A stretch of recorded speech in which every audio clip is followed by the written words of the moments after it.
સ્મરણ ગુરુવંદના શ્રદ્ધા ત્રિવેદી. ગુજરાતી સાહિત્ય પરિષદના ઉપક્રમે ઈસવીસન 1980માં ગુજરાતી સાહિત્યકોશ તૈયાર કરવાનું નક્કી થયું. તે સંદર્ભે કોશમાં લેખન કરવા માટે પરીક્ષા લેવામાં આવી હતી. તેમાં મને સફળતા મળતા હું પરિષદના આ કોશ કાર્યમાં જોડાઈ. તેમાં શ્રી જયંત કોઠારી અને શ્રી ચંદ્રકાંતભાઈ શેઠ સાથે કામ કરવાનું મળ્યું. આ દરમિયાન સાથી મિત્રો દ્વારા મને પીએચડી કરવાનો આગ્રહ કરવામાં આવ્યો. ત્યારે કલા સ્વાધ્યાય મંદિરના નિયામક તરીકે શ્રી ચંદ્રકાંત શેઠ હતા.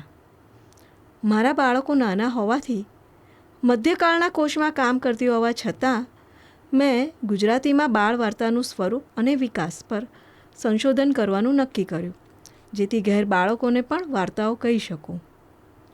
આ સંશોધન કાર્ય શરૂ કર્યું ત્યારે જ પ્રારંભથી જ શેઠ સાહેબની ચોકસાઈ, ચીવટ અને ભાષા પ્રત્યેની સજાગતાનો પરિચય થવા માંડ્યો. માર્ગદર્શક તરીકે તેમણે સંદર્ભ પુસ્તકોની યાદી આપી અને ગુજરાત વિદ્યાપીઠના કોપીરાઇટ વિભાગમાં બેસી જૂના બાળ સાહિત્યના બાળ વાર્તાના સંગ્રહો વાંચવાનું કહ્યું. સંદર્ભ પુસ્તકોના આધારે શરૂઆતમાં બાળ વાર્તાના સ્વરૂપ, પ્રકારો, તેમાં ચિત્રનું સ્થાન, બાળ વાર્તાની ભાષા, તેમાં આવતી પદ્યકંડિકાઓનું મહત્ત્વ, કેટલીક ઘટનાઓનું અને પંક્તિઓનું પુનરાવર્તન, લયાત્મક અને ચિત્રાત્મક ભાષા અને બાળભોગ્ય કથાનક વગેરે અનેક બાબતો વિશે નોંધો તૈયાર કરી. જ્યારે પહેલીવાર આ બધું લખાણ સાહેબને બતાવ્યું તો કહે, ઠીક છે, પણ ઘણું કામ હજી કરવું પડશે. તેમણે બીજા કેટલાક ગ્રંથોના હિન્દી અને અંગ્રેજી ભાષાના પુસ્તકોના નામ આપ્યા. ફરી એકડો ઘૂંટ્યો તો પ્રથમવારનું જે લખાણ 60 પાનાનું હતું તે આ પુસ્તકોના અભ્યાસ બાદ 120 પાનાનું થયું.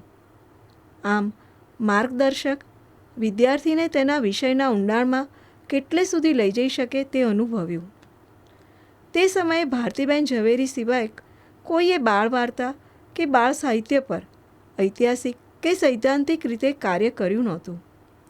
શેઠ સાહેબના માર્ગદર્શન નીચે પછી તો 1826થી ડાડસલીની વાર્તાઓથી શરૂ થયેલા બાળ વાર્તાના પુસ્તકોને સમયાનુક્રમે મૂક્યા. ક્યારેક શેઠ સાહેબ પુસ્તકાલયમાં આવે ને તપાસ કરે કે વિદ્યાર્થી બરાબર યોગ્ય દિશાએ કાર્ય કરે છે કે નહીં. જરૂરી લાગે ત્યાં સૂચના પણ આપે. ક્રમશઃ વર્ષવાર પુસ્તકોનું વાંચન, તેને વિશેની નોંધ, ખાસ કરીને બાલભોગ્યતા અને ભાષા સંદર્ભે મૂલ્યાંકન વગેરેની દૃષ્ટિએ દાયકાઓના લેખો તૈયાર કર્યા. શેઠ સાહેબની એક વિશેષતા એ હતી કે તે કોઈ પણ વિદ્યાર્થીનું લખાણ લીટીએ લીટી વાંચ્યા વગર આગળ જવા દેતા નહીં. એકનું એક લખાણ 3 વાર પણ લખાવ્યું છે. વળી પાછળથી સંદર્ભ મળ્યો હોય તો તે પણ ઉમેરાવે. લખાણમાં જોડણી કે અયોગ્ય વાક્યરચના લાગે તો લાલ ટપકા કરે ને વિદ્યાર્થીને સામે રાખી તે સુધરાવે ને શા માટે આ જોડણી ન ચાલે કે આ વાક્યરચના ખોટી છે તે સમજાવે.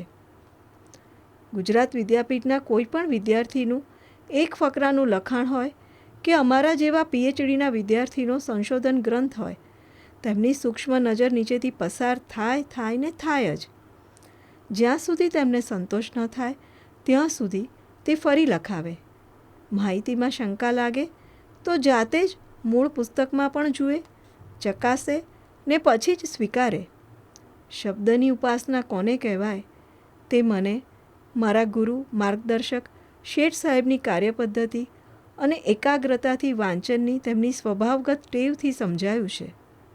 ભલે તેઓ ધર્મના બાહ્ય આચારમાં માનતા નહોતા, પણ સરસ્વતીની, સાહિત્યની, શબ્દની ઉપાસના તેમણે સંપૂર્ણ દિલથી કરી હતી.